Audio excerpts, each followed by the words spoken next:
बंद कर दो आवाज।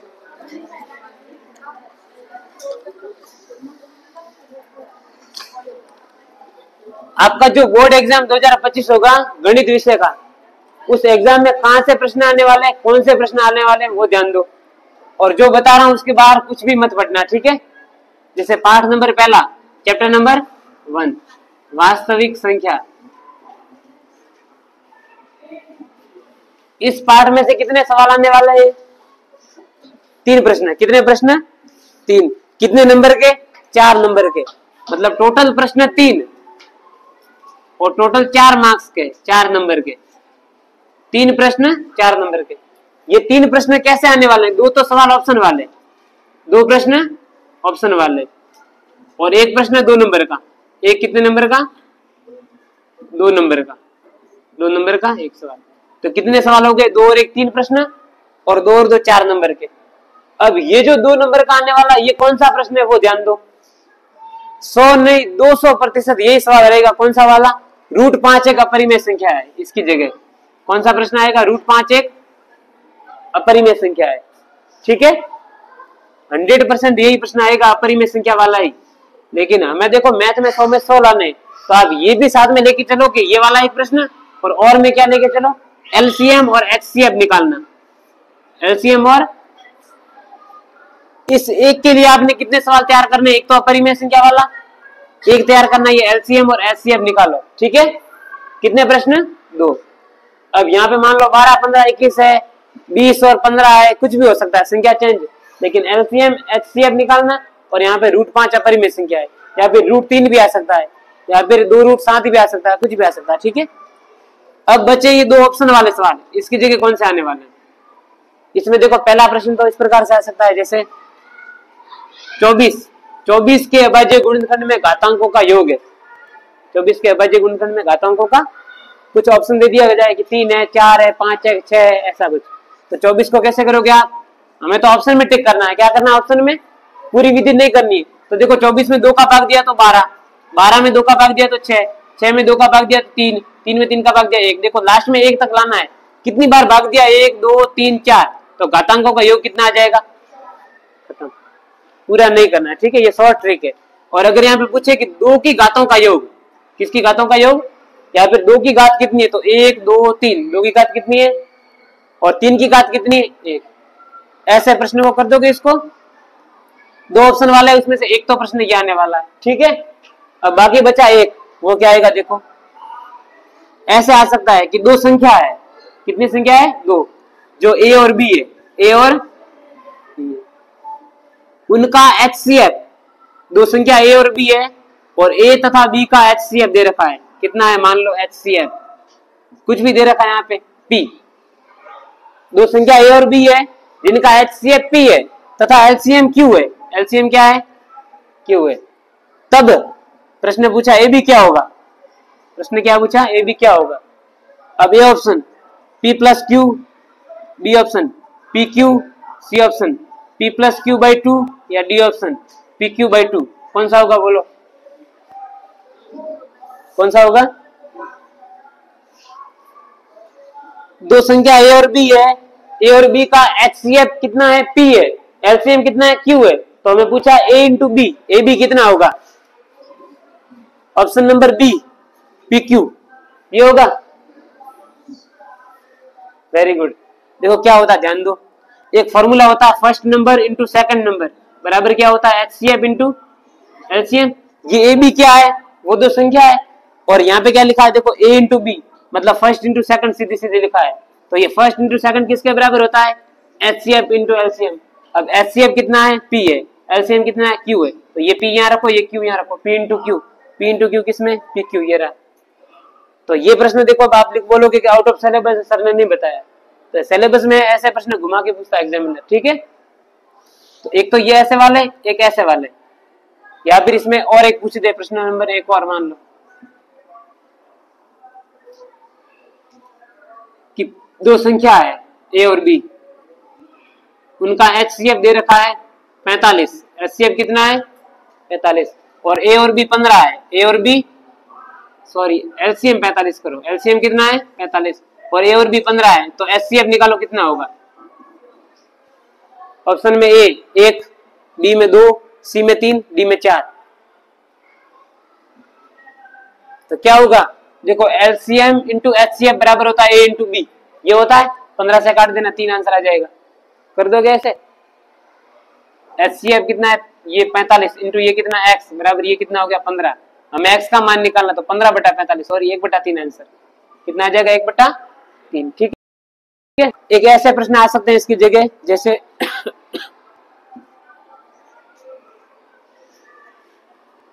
प्रश्न आ गया अपने पास,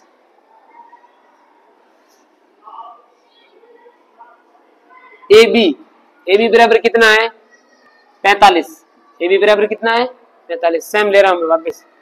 और एचसीएफ बराबर दे रखा है 15, एलसीएम बराबर दे रखा है 27। क्या ये संभव है, ऐसा करके आ सकता है, आएगा नहीं, लगभग इसके चांस कम है। अब क्या ये चीज संभव है कि कोई दो संख्याओं का गुना 45 है, उनका एचसीएफ इतना एलसीएम इतना हो सकता है, क्या आ सकता है ऐसा? नहीं आएगा कभी भी, क्योंकि ए बी क्या होता है एचसीएफ इंटू एलसीएम, 15 इंटू 27 45 के बराबर थोड़ी है। क्या ऐसे प्रश्न आ सकते हैं इसकी जगह कि दो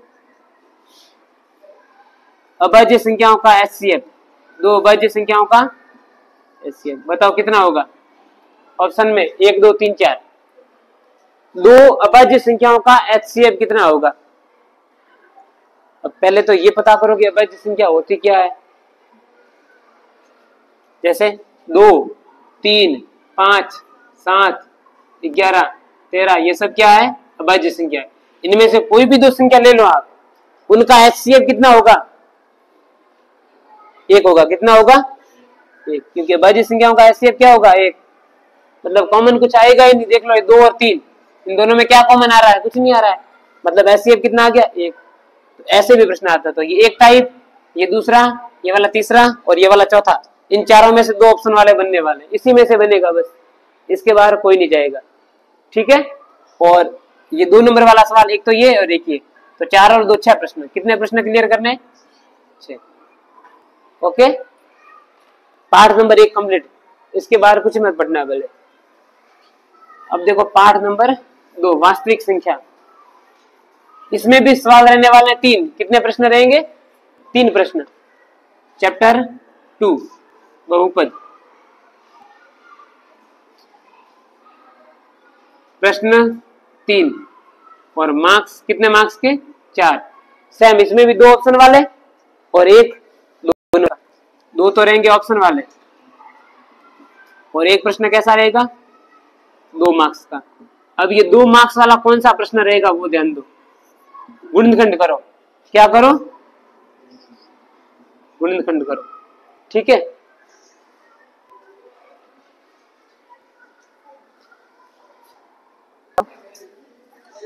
चलिए एक प्रश्न कितने मार्क्स का है? 2 मार्क्स का। और ये कौन सा प्रश्न आने वाला है? गुणनखंड करो। कौन सा प्रश्न आएगा? गुणनखंड ज्ञात करो या शून्य ज्ञात करो। गुणनखंड या शून्य, ऐसा प्रश्न था ना जैसे x² - 2x + 3 = 0, इसके गुणनखंड कर दो या शून्य निकालो या x का मान निकालो। ये प्रश्न एक फिक्स कर दो, ये कर दोगे ये? ठीक है, ये किसमें? 1 मार्क्स वाले में, सॉरी 2 मार्क्स वाले में एक प्रश्न। अब बचे 2 ऑप्शन वाले, इसकी जगह कैसे प्रश्न आने वाले वो देखो। कोई बहुपद है ax² + bx + c = 0, ये कोई क्या है? बहुपद है। इस बहुपद के शून्य का अल्फा और बीटा है, अल्फा और बीटा है। तो हमें पूछेगा वह समीकरण ज्ञात करो जिसके शून्य का अल्फा² और बीटा² है। एक बहुपद है, बहुपद की ये शून्य है, तो वो समीकरण ज्ञात करो जिसके शून्य ये हो। अगर पेपर ज्यादा से ज्यादा हार्ड बनेगा तो ये सवाल डालेगा, सबसे हार्ड होगा तो मान लो पेपर थोड़ा सरल बना तो ऐसे डालेगा कि x² + 4x - 15 = 0। बहुपद के शून्य, बहुपद के शून्य कितने हैं? अल्फा और बीटा है, तो अल्फा प्लस बीटा ज्ञात करो।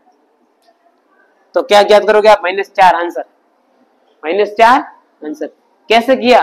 अल्फा और बीटा इसके शून्य के, यहाँ पे alpha plus beta, alpha plus beta क्या है? शून्यकों का योग है, और शून्यकों का योग क्या होता है? x के पास लिखा है वो बटे में x² के पास लिखा है उसका भाग देना। अब इसके पास क्या है? देखो 1 है, तो 1 का भाग दिया 4 में तो 4, और इसके चिन्ह को चेंज करना तो -4 आंसर। इसकी जगह अगर अल्फा बीटा पूछा होता तो कितना आता? तो ये माइनस का 15 आता, माइनस का, बस ये वाले प्रश्न कर दोगे। या फिर इसकी जगह पूछेगा कि योग इतना है, योग इतना है, गुणनफल इतना है 5, तो बहुपद बनाओ। तो बहुपद कैसे बनाओगे, x square minus 5x plus 5 बराबर 0, माइनस की जगह प्लस कर दोगे। ऐसे क्या किया है, ये माइनस को प्लस कर दिया और इसको ऐसा कैसा लिख दिया बराबर 0, बस ये जो ऑप्शन होगा वो सही है। तो ऐसे प्रश्न इनमें से वो बना के ये 2 ऑप्शन डाल देगा। और इसके बावजूद 3-4 प्रश्न और है, वो मैं प्री बोर्ड में डालूंगा। किसमें डालूंगा, प्री बोर्ड में। तो प्री बोर्ड भी चेक कर लेना, ठीक है। Chapter number 2 complete. देखो part number, chapter number 3, part number तीसरा पार्ट है 2 चर वाले रैखिक समीकरण। 2 चर वाले, चैप्टर 3, 2 चर वाले रैखिक समीकरण युग्म। इसमें कितने प्रश्न आने वाले हैं, 3 प्रश्न। कितने नंबर के, 4 मार्क्स के। 2 प्रश्न कैसे रहेंगे, ऑप्शन वाला। 1 प्रश्न कैसे रहेगा, 2 मार्क्स का। कितने मार्क्स का, ठीक है। अब यहाँ पे जो 2 ऑप्शन वाला है, ये क्या प्रश्न रहेंगे, देखो इधर। यहाँ पे रेखा की शर्त होनी चाहिए याद, कि रेखा की शर्त क्या है। क्या है, रेखा a1x plus b1y plus c1, जैसे ये दीदी है a1x plus b1y plus c1 बराबर 0, और एक दीदी a2x plus b2y plus c2 बराबर 0। ये 2 रेखा है, ये 2 क्या है। यहाँ पे कुछ ना कुछ मान दीजिए, जैसे a1 की जगह कुछ ले ले, मान लो 4, b1 की जगह ले ले वो k, यहाँ पे ले ले 5, यहाँ पे ले ले 7। ये रेखा है, अगर प्रतिच्छेदी है तो k का मान ज्ञात करो, प्रतिच्छेदी है तो k का मान ज्ञात करो, या संपाती है तो k का मान ज्ञात करो, या समांतर है तो k का मान ज्ञात करो। ऐसे 2-3 शर्त बोलेगा तो k का मान निकालना है। मतलब हमें इन तीनों की शर्तें पता होनी चाहिए। प्रतिच्छेदी कब होगा, जब ये a1 बटा a2 बराबर नहीं होगा b1 बटा b2। मतलब अगर प्रश्न में मान लो यह आ जाए कि ये प्रतिच्छेदी है, ये दोनों रेखा कैसी है, प्रतिच्छेदी है, तो k का मान बताओ। तो हम क्या करेंगे, देखो 4/7, ये 4/7, इधर k बटा 5, और ये दोनों बराबर नहीं होने चाहिए। ये दोनों बराबर नहीं होगा तभी तो प्रतिच्छेदी होगा। जब पहला वाला बराबर होता है तो वो संपाती में भी होता है, समांतर में भी होता है, याद रखो। तीनों बराबर तो संपाती, पहला वाला बराबर और दूसरा वाला बराबर नहीं तो समांतर, और पहला ही बराबर नहीं है तो प्रतिच्छेदी, ठीक है। तो यहाँ पे 5 का गुणा 4 में किया तो 5 जोगे 20, k का गुणा 7 में किया तो 7k। यहाँ से k का मान क्या आ जाएगा, देखो 20/7, 20 लेकिन यहाँ पे बराबर नहीं, यहाँ पे बराबर नहीं, यहाँ पे बराबर नहीं। इसका मतलब क्या समझे कि k का मान 20/7 के अलावा कुछ भी ले लो, k का मान 20/7 के अलावा कुछ भी ले लो, बस ये 20/7 मत लेना, क्योंकि जब आपने 20/7 लिया तो 20/7 यहाँ रखोगे तो ये वाली शर्त क्या आ जाएगी, ये बराबर नहीं रहेगा, वो भी बराबर हो जाएगा। तो यहाँ पे ये ऑप्शन ऐसे रहेगा, k बराबर 20/7, बी ऑप्शन ऐसे रहेगा k बराबर 20/7, सी बराबर k बराबर 5, या डी बराबर k is not equal to 5। ऐसे तो आपको कौन सा टिक करना है, b is not equal to, k is not equal to 20/7। तो ऐसे वाले प्रश्न, ठीक है। या फिर बोलेगा कि 3x प्लस 4y बराबर 5, यहाँ पे बोलेगा 4x प्लस 7y बराबर k, ऐसा कुछ। या फिर यहाँ पे मान लो कुछ और दे दे, k हल है, k हल है। यहाँ पे 2 ऑप्शन दे रखे होंगे कोष्टक में, 2, 3, 1, 4, ऐसे कुछ। मतलब इसका मतलब आपको कुछ नहीं करना है, ये दोनों मान उठा के यहाँ रखना है, किसको संतुष्ट कर रहा है बस वही इसका आंसर कर दोगे। ऐसा वाला प्रश्न, समीकरण 2 दे दिए, इन 2 के हल क्या है, तो हल में ऑप्शन में दे रखे होंगे 1, 4। ये प्रश्न हाफ ईयरली में आया था ना, ठीक है। या फिर ऐसे दे दे कि 2x प्लस 4y बराबर 2k है, जो 2,-1 को संतुष्ट कर रहा है। 2,-1 को क्या कर रहा है, तो k बराबर ज्ञात करो, ऑप्शन में कर दोगे। संतुष्ट कर रहा है तो संतुष्ट करवाओ, जब ये संतुष्ट कर रहा है ना तो इसको इसके अंदर डालो, x का मान 2 रखो, 2 दूनी 4, ये -1 रखो, यहाँ -4 बराबर 2k, यानी कि k का मान 0, k का मान 0। तो यहाँ से k का मान कितना मिल गया, 0। ऑप्शन में होगा 0, 1, 2, 3, 4, 0, 1, 2, 3 ऐसे। तो आपको कौन सा टिक करना है, 0। तो कितने टाइप हो गए, 1 टाइप, 2 टाइप, 3 टाइप, 3 टाइप यहाँ बता दिए, और 1-2 टाइप आ जाएंगे प्री बोर्ड में से। मैं प्री बोर्ड डालूंगा, इसमें 1-2 टाइप और है, ठीक है। तो ये पढ़ लेना, आपका काम खत्म। ये ऑप्शन वाले सारे क्लियर हो जाएंगे इससे, कर दोगे। अब ये देखो एक प्रश्न आने वाला 2 मार्क्स का, केवल एक प्रश्न आएगा, और तीसरा पार्ट अपने बहुत बड़ा है, याद करो, जिसमें ग्राफ भी है। क्या है अपने, एक बार तो अंदाजा लगाओ, क्या ग्राफ ऑप्शन में डाल सकता है? कभी भी नहीं, कभी भी ऑप्शन में तो आ ही नहीं सकता है। विलोपन विधि आ सकती है, पर वो सीधी सीधी नहीं पूछेगा, तो विलोपन विधि को भी मत रखो। प्रतिस्थापन विधि, अपने पास 3 तो ये बड़ी बड़ी विधियां हैं, विलोपन, प्रतिस्थापन और ग्राफ विधि। फिर क्या है देखो, अंश बटे हर वाले सवाल, आयु वाले सवाल, फिर 1-2 सवाल और है, मोना की आयु, उसकी आयु, अंकों को पलटने पर बनी संख्या, बस ये यहाँ से वहां तक, अतिरिक्त भाड़ा वाला सवाल, ऐसे बहुत सारे सवाल है। उसमें से प्रश्न केवल एक आएगा, तो वो कौन सा एग्जामिनर डाल सकता है? अगर मान लो मैं एग्जामिनर होता ना, मैं ये तो कभी भी नहीं डालता, क्योंकि ग्राफ है वो 2 नंबर में पॉसिबल ही नहीं है। 1 नंबर तो सीधा ग्राफ में पैमाना कहा जाता है, 1 नंबर करते हैं उसका आ जाता है, 1 नंबर ग्राफ चित्र बनाते हैं उसमें आ जाता है। ग्राफ कम से कम 4 नंबर का होना चाहिए। कितने नंबर का? कम से कम 4 का। फिर भी मान लो एग्जामिनर कंजूस है तो 3 का तो रखे, और 3 की अपने पास जगह ही नहीं है, अपने पास जगह केवल 2 मार्क्स की है। कितने मार्क्स की? तो 99.9% ये ग्राफ नहीं आएगा, 99% ग्राफ नहीं आएगा, ठीक है। फिर कौन सा बचा? विलोपन, प्रतिस्थापन। विलोपन और इन दोनों में से एक भी प्रश्न आ सकता है, या तो ये पूछेगा या ये पूछेगा, दोनों आपको याद करने, कर दोगे। और एक बात ध्यान रखो, जो अंश बटे हर वाले सवाल थे वो भी इसमें आते हैं, विलोपन और प्रतिस्थापन में। अंश बटे हर वो भी आप किससे करोगे? आखिर में जाके तो करोगे विलोपन और प्रतिस्थापन से, क्योंकि पहले उस समीकरण को हल करना होता है थोड़ा बहुत, फिर जाके यहाँ पे ये विलोपन लगाओगे, प्रतिस्थापन लगाओगे, तो कुल मिलाकर आपको विलोपन प्रतिस्थापन हल करनी है। इसमें से एक प्रश्न पूछेगा ये वाला, लेकिन 90% चांस है कि वो ऐसे प्रश्न नहीं पूछेगा फालतू वाले, सीधे सीधे डाल के देख के एक आध दे देगा, जैसे के का मान निकालो, वो फटाक से छूट जाएगा, कौन इतनी मेहनत करे। तो मेरे ख्याल से नहीं आएगा, फिर भी ये पढ़ लेना विलोपन प्रतिस्थापन, इसके भी चांस कम है, 50% है। इन तीनों में से कुछ भी नहीं आएगा लगभग, पर फिर भी पेपर थोड़ा सा अच्छा बनाए तो इनमें से डाल सकता है, ठीक है। तीसरा पार्ट में यही आने वाला, और कुछ नहीं, बाकी वाले सब छोड़ देना, सबके सब। के वाला कोई मान का वाला इसमें प्रश्न है तीसरे में, तो सबको छोड़ देना, के वाला ही पढ़ना है, वही आएगा बस, के का मान निकालो, ऐसा कोई है, ठीक। अब देखो पाठ नंबर 4,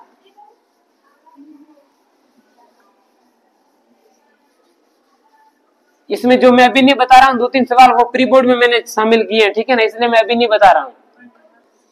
अभी क्यों नहीं बता रहा हूँ? क्योंकि मैंने प्री बोर्ड में शामिल किए हैं। चैप्टर नंबर 4, क्वाड्रेटिक इक्वेशन या द्विघात समीकरण। अब द्विघात समीकरण में से केवल एक प्रश्न, कितना प्रश्न, कितने मार्क्स का? 4 नंबर का।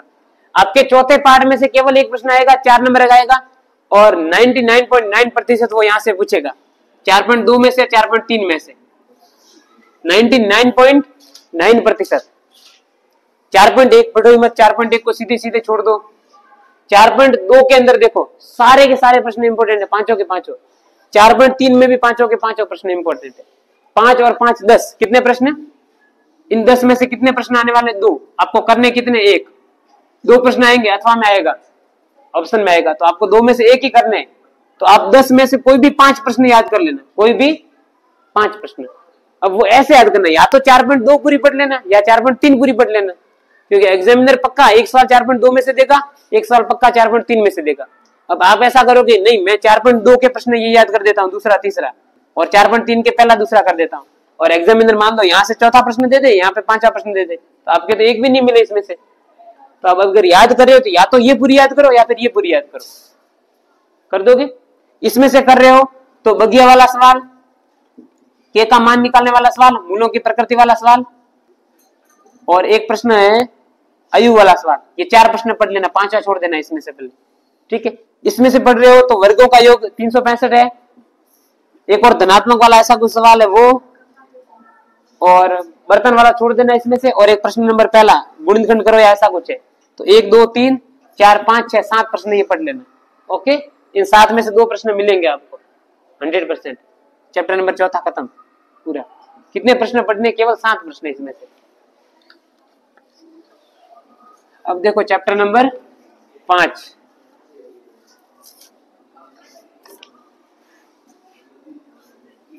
AP. Chapter number 5 AP. AP के कितने सवाल रहने वाले हैं वो देखो। एपी में 3 प्रश्न 6 अंक, 3 प्रश्न एपी बहुत अच्छी है, देखना। एक प्रश्न तो रिक्त स्थान का, इसका आएगा रिक्त स्थान का। एक प्रश्न आएगा 2 अंक का और एक प्रश्न आएगा 3 अंक का। अब सुनना ध्यान से, इसमें ऑप्शन वाले एक भी पेपर नहीं रहेंगे, ऑप्शन वाले नहीं रहेंगे। रिक्त स्थान में क्या आ सकता है वो ध्यान दो। एपी दे दी, ए का मान पूछा, एपी दे दी, डी का मान पूछा, ए दे दिया, डी दे दिया, एपी पूछी, ये शब्द रिक्त स्थान में, रिक्त स्थान में बता रहा हूं। एपी दे दी, यहाँ पे ए का मान निकालो या डी का मान निकालो, या ए और डी दे दिया पूछा एपी निकालो, या एपी दे दी, इसका 32वां पद ज्ञात करो। कौन सा पद? 32वां, 30वां पद, ठीक है। या शुरुआती 5 पद, एपी के प्रथम प्राकृत 5, प्रथम 5 प्राकृत संख्याओं का योग, ये खाली जगह में पूछा है, ऐसा लिख सकता है वो। कर दोगे ऐसे? ये अब सॉरी रिक्त स्थान में। इसके अलावा जो कोई भी आएगा वो प्री बोर्ड में मैंने डाल रखा है, उसे देख लेना। अब 2 अंक वाले और 3 अंक वाले यहां से कौन से प्रश्न है वो देखो। एक फिक्स आएगा 5.2 में से, एक फिक्स आएगा 5.3 में से, और एक प्रश्न आपके रहने वाला भाग स में, ये वाला किस में रहेगा? भाग स में। और आपको पता है भाग स होता है वो ऑप्शनल होता है, मतलब 2 सवाल वहां से पूछता है, तो या तो ये यहाँ से 2 सवाल डालेगा, 5.2 में से 2, यहाँ 5.3 में से 2। ज्यादा कोशिश ये रहेगी कि 5.2 में से 2 डाले, यहाँ से 1 डाले, यहाँ से। अब इनमें कौन से इंपॉर्टेंट है? इसमें देखो वो वाले इंपॉर्टेंट है, अंतिम से 20वां पद, अंतिम से ये वाला इंपॉर्टेंट एक प्रश्न कर दोगे। एक प्रश्न था कि कौन सा पद 78 है, कौन सा पद 78 है तो क्यों है, नहीं है तो क्यों नहीं है, वो वाला सवाल।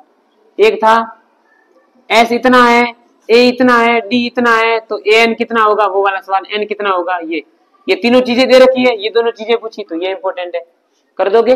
फिर एक 8 के प्रथम 15 गुणज, 0 से 250 तक 4 के कितने, 0 से 250 तक 4 के कितने विभाज्य है, मतलब यहां से यहां तक ऐसी कितनी संख्या है जिनमें 4 का भाग पूरा पूरा जाता हो, ठीक है।